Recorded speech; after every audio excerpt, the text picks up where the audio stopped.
Hello, friends. We all have goals and dreams, don't we? Whether you're a student with assignments piling up, or an employee preparing for a job interview, we all face the challenge of procrastination. But why is it so hard to get things done? You might have promised yourself that you'd prepare for your exams or that you'll start that workout routine tomorrow. You might have even told yourself that you'll focus on your career or your dreams tomorrow. But here we are, stuck in a cycle of putting things off.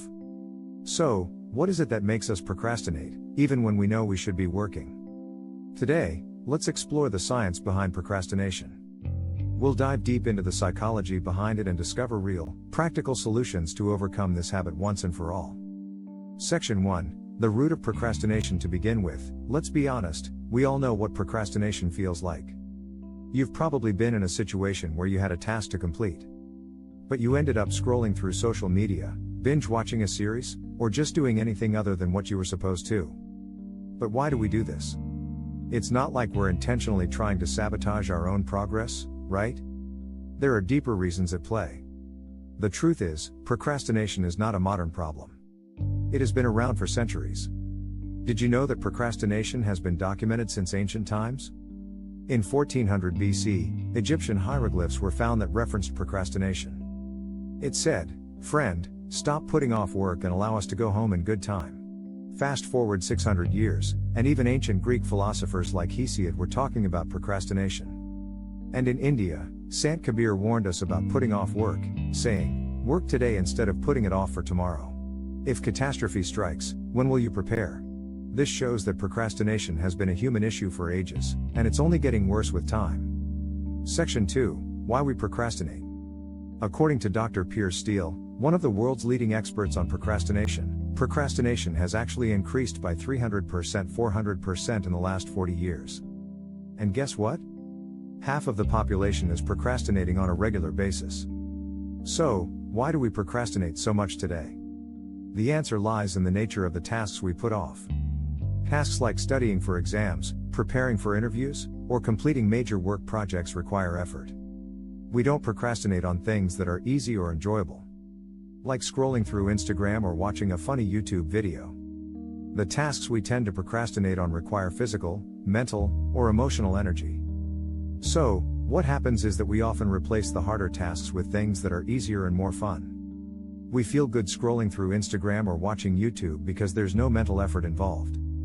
But as time passes, we feel guilty about procrastinating, and the cycle continues.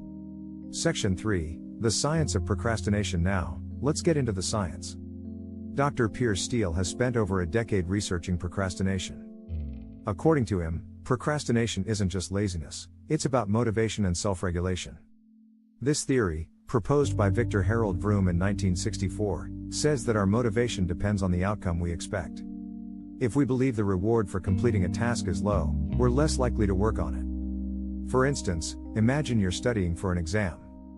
If you know that the exam will only help you improve your grades by a small margin, you might not feel motivated enough to study. But if you're preparing for a job interview that could change your life, your motivation skyrockets. The need theory. David McClelland's psychological need theory says that people are motivated by different needs. For example, if you have a strong need for affiliation, you might procrastinate on tasks that don't involve social interaction. But if you're someone who craves power, tasks related to promotions or career advancement will push you to take action. The key here is identifying your dominant need and aligning your tasks with it. Loss aversion. Another fascinating theory is loss aversion, introduced by Amos Tversky and Daniel Kahneman. This theory states that we fear losses more than we value gains. So, if you're procrastinating on an important task, try thinking about the consequences of not completing it. Will you lose your job? Fail your exam? The fear of loss can be a powerful motivator to get started. Hyperbolic discounting theory. This theory tells us that humans tend to favor immediate rewards over long-term ones. It's like choosing to spend an hour watching a movie instead of studying for a test, because the movie gives you instant satisfaction, while the test is a long-term goal. Section 4, overcoming procrastination. So, how can we break free from the grip of procrastination? Solution 1, understand the root cause. The first step is to figure out why you procrastinate. Is it because you're afraid of failure? Is the task too big, and you don't know where to start? Are you waiting for motivation to hit? Write it down and get clear about what's holding you back. Solution 2, Set clear and achievable goals. Break your tasks down into smaller, more manageable chunks. This helps reduce overwhelm and makes it easier to get started. If you're preparing for an exam, focus on studying one chapter at a time instead of thinking about the entire syllabus. Solution 3. Use deadlines wisely. Deadlines can be a game changer. The pressure of having a fixed date to complete a task can push you to take action. If you don't have an external deadline, create one for yourself. Treat it with the same seriousness as if someone else had set it for you. Solution 4. Reward yourself when you complete a task or make progress. Reward yourself. This ties into the need for instant gratification mentioned earlier. Rewards give your brain the motivation to keep going. Solution 5. Get rid of distractions. Distractions are everywhere. Social media, YouTube, Netflix, they're designed to keep you hooked. But if you really want to stop procrastinating, you need to eliminate distractions. Turn off notifications, set specific times for checking social media, and create a productive environment where you can focus. Section 5. The long-term consequences of procrastination. Let's talk about something crucial: the long-term consequences of procrastination. When you procrastinate, it's not just about missing a deadline or not completing a task. It's about the bigger picture. If you keep putting off your dreams and goals, you may end up with regrets later in life. Have you ever heard someone say, "I wish I had tried harder when I was younger"? It's a common regret. People regret not pursuing their passions, not taking that leap of faith, or not trying something new. The consequences of procrastination can show up in our health, relationships, and careers.